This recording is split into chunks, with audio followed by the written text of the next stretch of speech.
Ang pulang sapatos. Kwento ni Arlen D. Bagtazos. Sa isang lugar sa barangay ng Santiago may isang batang babaeng nakatira na ang pangalan ay Anika.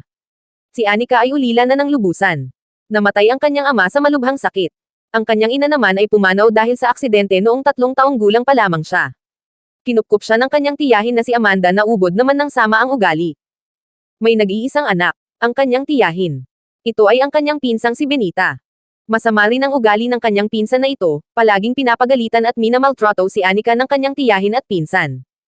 Lalo na kapag hindi agad nasusunod ang kanilang mga utos, itinuturing siyang katulong sa kanilang bahay. Siya ang gumagawa ng lahat ng mga gawain. Kaya hindi siya nakapag-aral. Sa kabila ng pagmamaltrato ng kanyang tiyahin at pinsan, siya pa rin ay nananatiling mabait. Sa murang edad na 6 na taong gulang ay marunong na siyang maghanap buhay. Nagtitinda siya ng piniritong saging kapag tapos na siya sa kanyang mga gawaing bahay. Ang kinita sa pagtitinda ay agad namang kinukuha ng kanyang tiyahin. Isang araw habang naglalako si Anika sa palengke, may nakita siyang matandang babae. Hirap na hirap ito sa paglalakad. Napaupo ang matanda sa tabi ng daan. Nilapitan ni Anika ang matandang babae. Lola, napaano po kayo?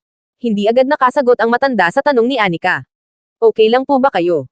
Tanong niya ulit sa matanda. Ineng, pwede ba akong makahingi ng isang pirasong saging mula sa iyong paninda? Samo ng matanda na may halong pagmamakaawa. Hindi pa kasi ako nakakain simula pa kahapon, sabi niya ulit kay Anika. Ganoon po ba? Sagot ni Anika. Ito po ang saging, kainin niyo po, alok ni Anika. Sandali lang po lola at ibibili ko po kayo ng tubig. Aniya sa matanda. Iniwan muna ni Anika ang matanda at bumili ng tubig. Pagbalik niya ay agad niyang ibinigay ang tubig sa matanda. Salamat sa iyong kabutihan ineng at ako ay iyong pinakain at pinainom ng tubig, sabi ng matanda. Wala pong anuman lola, sagot ni Anika nang nakangiti sa matanda. Anong pangalan mo ineng? Tanong ng matanda. Ako po si Anika, tugon niya. Pasensya ka na ineng kung wala akong maibabayad sa iyo. Ang tanging maibibigay ko lang sa iyo ay itong pulang sapatos, sabay abot niya kay Anika. Inabot ng matanda kay Anika ang napakakintab na pulang sapatos. Huwag na po kayong mag-abala lola, malit lang po na halaga ang naibigay ko sa inyo, tanggi ni Anika sa matanda. Tanggapin mo itong pulang sapatos ineng. Talagang ito ay nakalaan para sa iyo. Tanging mga mabubuting bata lamang ang pwedeng magmay-ari nito, sabi ng matanda. Ako po. Tanong ni Anika na hindi alam kung ano ang ibig sabihin ng matanda. Ang pulang sapatos na ito ay ibinibigay lamang sa taong may mabuting kalooban. Hindi ito simpleng pulang sapatos lamang, wika ng matanda, limito ay may kapangyarihan kapag isinuot mo.